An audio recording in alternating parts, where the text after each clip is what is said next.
What's going on, people? I am that I am Kiss Francis Bay, for the record, otherwise known as Bay Hunter Tao. Okay, I'm gonna put my Twitter stuff on the description below, so you can find me. This video is gonna be about a personal video, and this is a disclaimer. I'm not a doctor. I'm not a teacher. I'm not an expert on anything. What I'm gonna talk about is something that I experienced personally and what I went through. And it's going to be based upon my opinion and how my personal experience that I've gone through and how I've overcome it. And you can take whatever helps you from the video.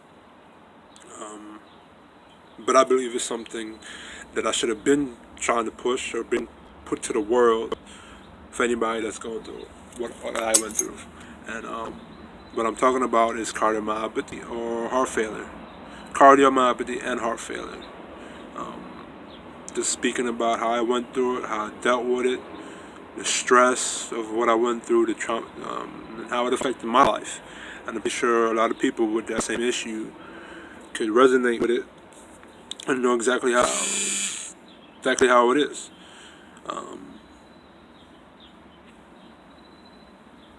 Wow, I just saw something pop up. I just saw something pop up on my phone. But anyway, going through cardiomyopathy or heart failure is something very serious, and it's very life-changing, and it's very traumatizing. Because depending on what you want to do in your life, or where you want to be in your life, or your life dreams, or whatever your dreams and aspirations are, cardiomyopathy is, or enlarged heart, is something. Basically, it is the bane of every athlete. Yeah, it's the bane of every athlete. It's something that every athlete whose dream is to go in the NFL or play football, basketball, whatever sport, and it's the bane of every individual who plans to do something physical in their life, like join the military, like be a police officer, be a firefighter, anything that requires any kind of physical activity, and that's what you want to do. Cardiomyopathy or heart failure is one of those things that could be the bane of any of that. And people like myself who've gone through that, my dream was to play college football, join the military, and eventually be a firefighter. So for me, cardiomyopathy was something that definitely destroyed that. The day the doctor came in, the night before, I was shortness of breath. The shortness of breath and stuff, how it started, the problem started for me during the summertime. I was getting shortness of breath. I'm living in New York, and I was doing a summer job program at my mother's job. At 16, I would walk up the stairs, going up the subway, and shortness of breath. And we didn't think of anything of it. And it got bad. I started coughing. My feet started swelling up with water. And I just kept coughing. That's one of the signs and symptoms of the feet. Water retention up, and the video froze. Yeah, the video froze up. My bad. But yeah, water retention in the lungs, swelling of the feet, shortness of breath, coughing. That's the first signs of. The first time I went into the hospital, they said nothing was wrong with me, so they sent me home. And it got worse. And at the same time, Mom started to check me in. They put me to intensive care. They went to go see what was wrong with me, and they found out that I had cardiomyopathy.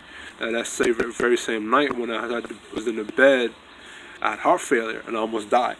That's what I remember the doctors coming in, doctors and the nurses rushing in to check on me, to put me ICU, the vein stuff, the little needle stuff they put in your arm, and trying hard to keep me alive and resuscitate me because my heart had failed. And my mom said, you almost died. And the very next day, the doctor that was in charge or responsible for my care came in and said, Kish, you'll never be able to play football again or do any kind of physical activity again. And at the time, I didn't want to accept that. At the time, I thought it was just another obstacle, because prior to all the heart issue drama, I was going through so much fucked up shit, growing up in New York, going to public school. Every day at public school I was fighting. Every day my mom would come up to the school for something, so a whole heap of other stuff. And I would just get back up from them, brush my shoulders off, and go forward. So that's basically what I thought this heart problem thing. I thought it was just another obstacle I had to go over. But come to realize it was a huge obstacle, a huge game changer, a huge life changer for me. You know what I'm saying? It was terrible feeling, and I just did not want to accept it. I didn't want to accept that this is the end of me or what I wanted to do. I mean, at the time I was going to high school, and I was weightlifting. I was bench pressing. I think I was benching around 250 at the time. 16 years old, benching 250.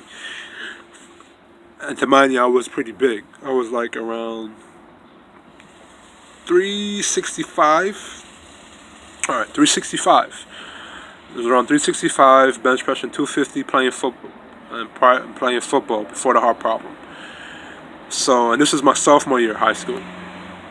So, and man, cardiomyopathy or whatever heart issue, it can really depending on the heart issue, and I guess depending on the severity of it.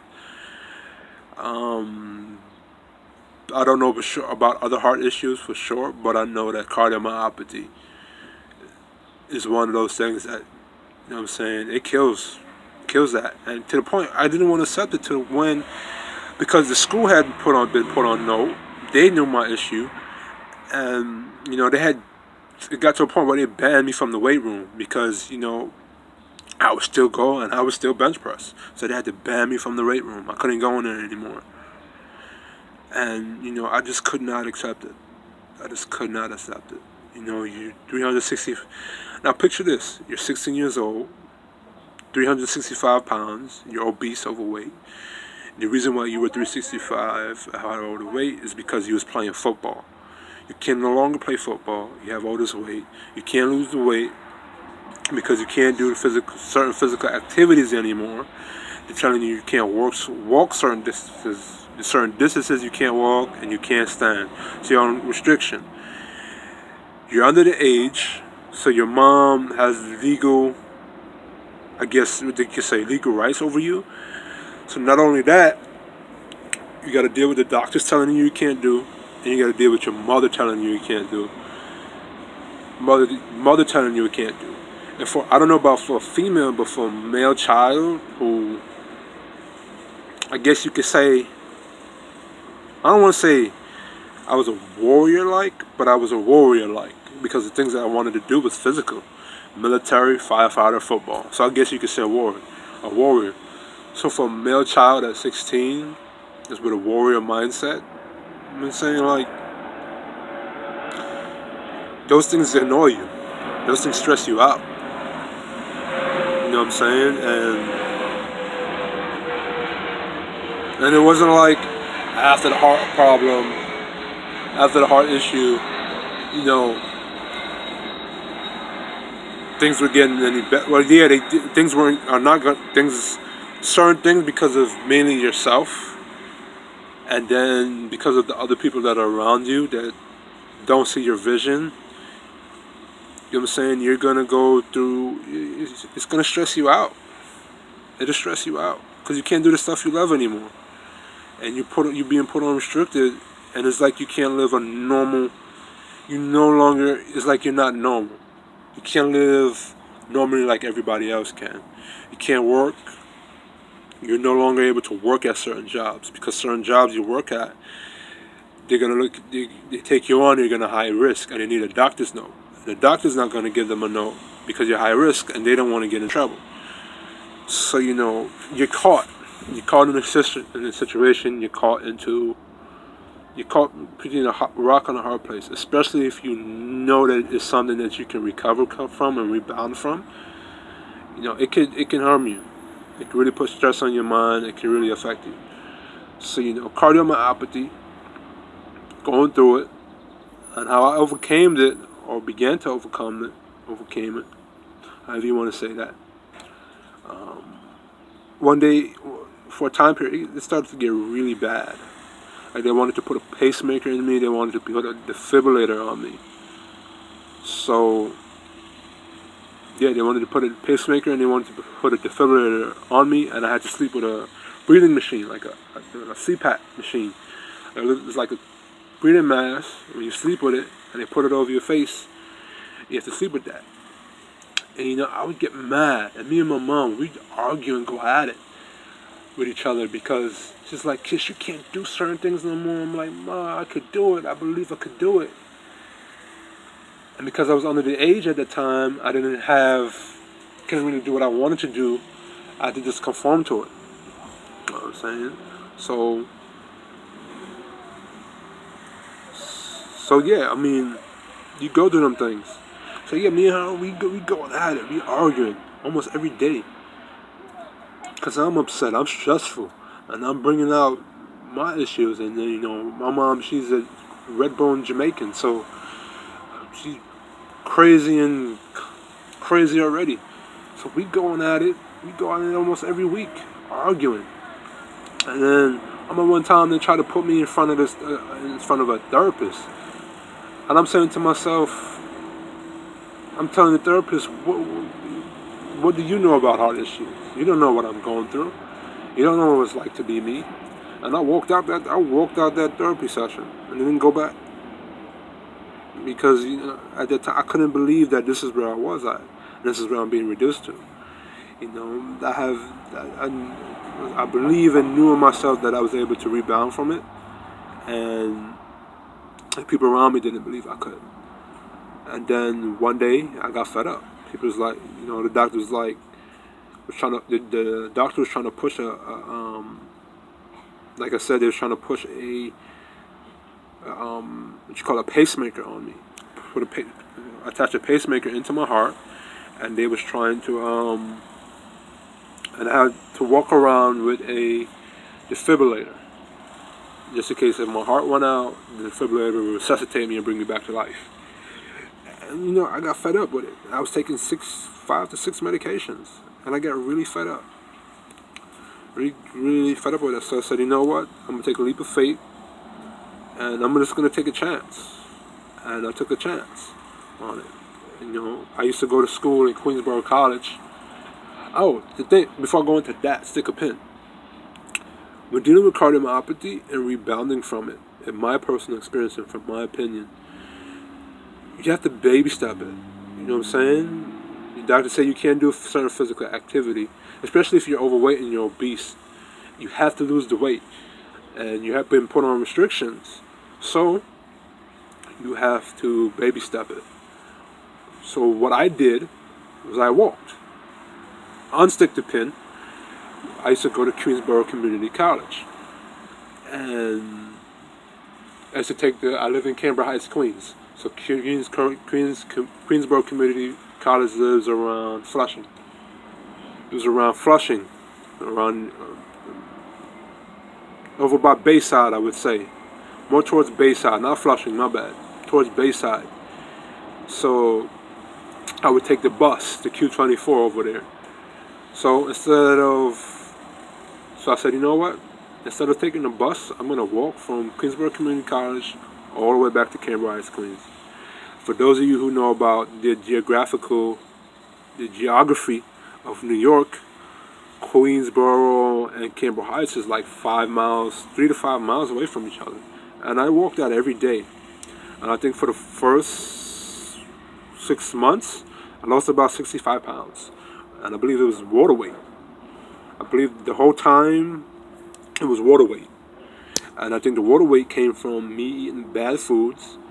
And upon me doing my homework and research, what the body tries to do is it turns all those bad foods into liquid, certain foods that can't expel through conventional means, like through your waste or bowel movements.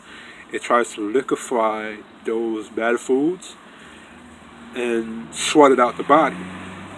So if you're packing on those foods, or eating a whole lot of healthy foods, eventually what's going to happen is that your organs in your body are going to begin to... You guys do your own homework and research, okay? Like I said with the disclaimer in the beginning of the video, I'm not an expert. So you do your own research and homework. But your body begins to be inflamed, it starts to swell up. And me personally, I believe that's where a lot of the water weight came from. Because I was sweating. And I lost the weight pretty quick. I think the first 9 months, I lost 120 pounds. But the first 3 to 4 months, I lost 65 pounds. And that was just from walking alone. Instead of taking the bus, I'd walk from certain places. Especially from Queensborough Community College to home. And I'd walk. So then, I really believe, and people started to see me lose the weight, and I really believe that this is something that I can do.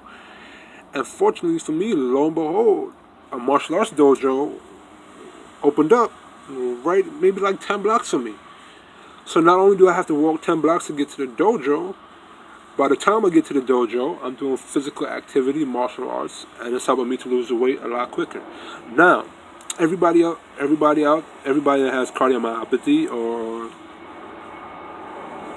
heart issues, you don't have to do the martial arts thing. You can just walk. You can just walk to the park, walk every day. Do a little bit of calisthenics, push-ups, sit-ups, dips.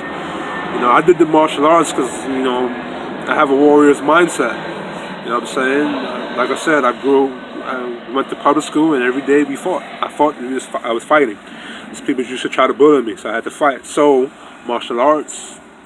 And then I was angry and really stressed and frustrated. So martial arts was a way for me to exuberate without being a danger to my people in my community. Martial arts humbles you. It really does humble you. And I give thanks to Nigel Mogul and Professor Worthy. That Professor Worthy was my jiu-jitsu instructor, and Nigel Mogul is really great, really awesome instructor. He knows a lot. Unfortunately for me, he deals with internal medicines, the old school kung fu and the qi kong, and the yoga that he does is geared towards martial arts, and it's really righteous. It's not like the dumbass yoga you see out here. So, yeah, I'm really grateful for him. I'm really grateful for Professor Worthy. I'm really grateful for everybody that's at that dojo. Except for the new cats, the new cats that's at the dojo now. I don't really know about them. I haven't really gone to their classes yet. But that's another video. I'll talk about why in another video. But so I did the martial arts because get out my frustration, and I guess within the next couple of months, by the time I went to the martial arts dojo, I was about 306, 290, and due to the martial arts, I started losing the weight. The people out there was like, man, people that was at the dojo was like, man, you're losing the weight. It's really cool. And it got to the point with the instructors where the instructors say, you know what? Because I couldn't afford to go to the dojo anymore. I couldn't afford it. So the instructor was like, you know what? Since you've been coming here and you're doing so well here and you're losing the weight, we're gonna barter. So instead of you're not coming, what's gonna happen is what we're gonna do is we're gonna allow you to come. All you have to do is clean up the dojo, keep it clean, keep it tidy, clean the bathroom. Like the old school kung fu. You know how the old school kung fu kids used to do? They used to clean up the dojo. Said if you come and clean up the dojo, you can come in for free anytime. So I took it, and it was beautiful.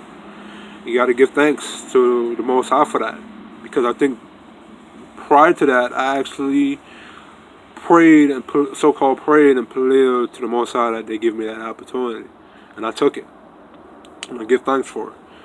So yeah, doing the martial arts, doing the walking, baby stepping it, taking my time, it really helped me to deal and cope with cardiomyopathy. And for the fact, it really helped me. It really helped me a lot. The biggest pressure, the biggest thing that a lot of you who have cardiomyopathy or I guess any other heart issue is that it hinders you in another way where you can't really work a regular 9 to 5 job. You know what I'm saying? You can't really work with a regular 9 to 5 job because, like I said, you're at higher risk. And you need a doctor's note, and a doctor's note is not going to give you the note. But I think what they're doing, because I've seen a lot of applications I'm seeing, they have something where if you have a disability, you can pick that. And you can base what your disability is, and you can get a recommendation of accommodation letter, I think it is. A reasonable accommodation letter. So I guess there's something that the laws are working for people who are disabled. They need to work. And the only reason why I get a 9 to 5 job now is to to help support, because I'm a personal trainer. So I would get a 9 to 5 job, not permanently, but to kind of help feed and hustle to help feed my personal training business. You know what I'm saying? To kind of feed it by equipment, by the attire, be able to purchase certifications. No, not purchase certification. Be able to buy the classes. Buy the classes and be able to go to the classes and go to certain seminars where you can gain knowledge and wisdom about your craft. That's what I would get a 9 to 5 job to do. Not something permanent, but to help me to support, my business or whatever.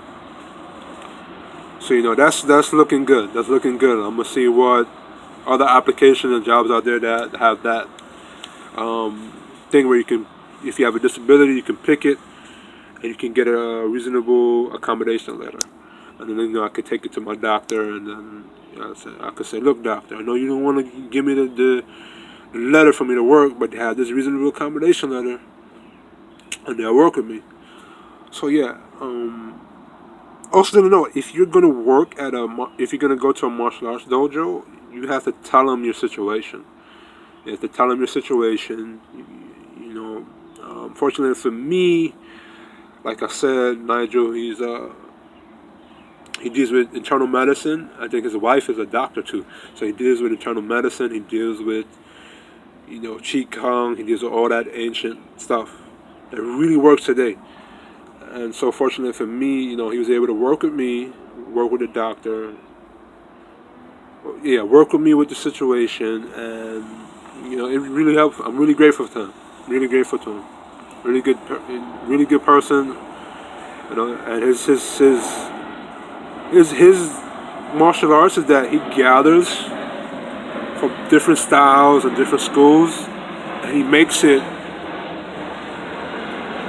because he's coming from a military background too, so he makes it compatible with today's reality of how combat self-defense should be, or how fighting should be, which is unorthodox from what your traditional other martial arts schools are. So, I'm really grateful to, be studying under his teaching, or whatever. But that's another video. But yeah, back to the cardiomyopathy, don't allow it to beat you. Don't allow it to deter you. Don't let it to be a deterrent to you. Don't give up. Like I said, you can walk. You can walk to the park. You can, and you don't have to walk the path of how I overcome it.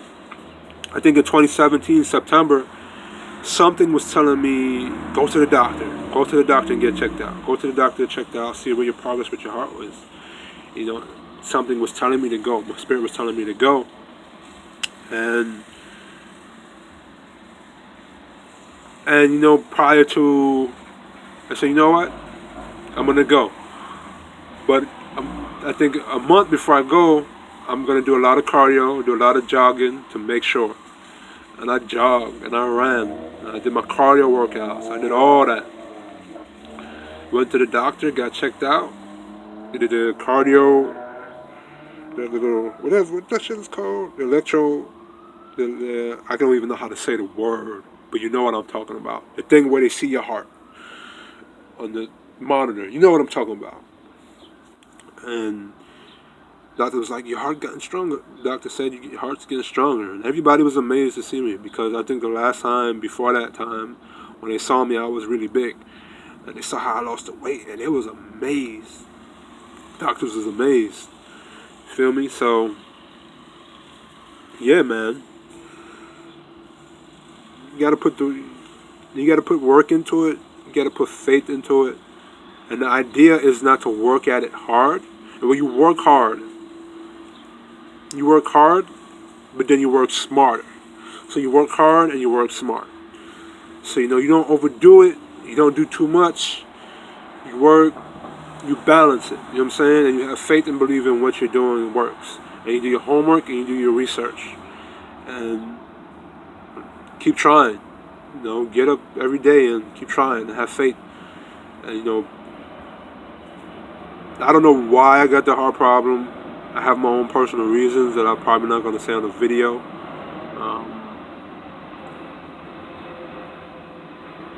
For the longest time, I thought, I thought that,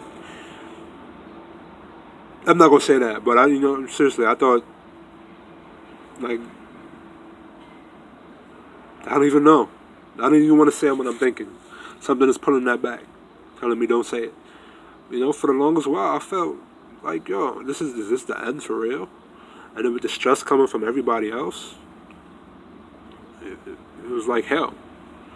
It was hell. You're 16, you haven't lived your life yet, you're going through heart issues, you're going through all kind of problems. And nobody sees your vision and believes in that, you can bounce back from it, but you. So, I guess the first step is that you have to believe in it. And then you have to work on that belief. And then you have to have faith in it. And you have to work on that faith. And then, once you do it, and once these people start seeing you are really serious about what you're talking about. When my mom saw that my heart got stronger, she didn't bother me too much again.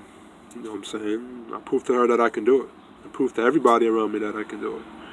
I think the two people that I can say that really gave me the support was my brother and my sister. Because my brother, he had a heart issue too. So he would understand more than anybody else in my family what I'm going through, or what I was going through. So I give thanks to him. Shouts out to Dave, my big bro. So I give thanks out to him. Cause every time he come over, he see me like, yo, Kish, me proud of you, me proud of you. Love how you lose the weight and keep going. And my brother's like 45, 46 years old, so I guess he's an elder, I guess you would say. Yeah, but and see the thing that me, my brother, and my sister go through, I'm not gonna say that. I'm not gonna scratch that. I'm not gonna say that. I'm not gonna put that out in the video into the ethers like that. But I have my personal reasons why certain things happen.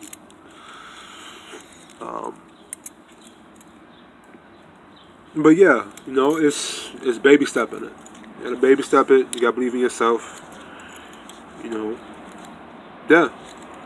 Dealing with cardiomyopathy, dealing with heart issues. Don't quit. Don't give up. Have faith. Believe in yourself. 13. Shouts out to TLC. Shouts out to the 13th Son. Shouts out to Chief Clarity. Shouts out to everybody. Us. Yeah, us. Us.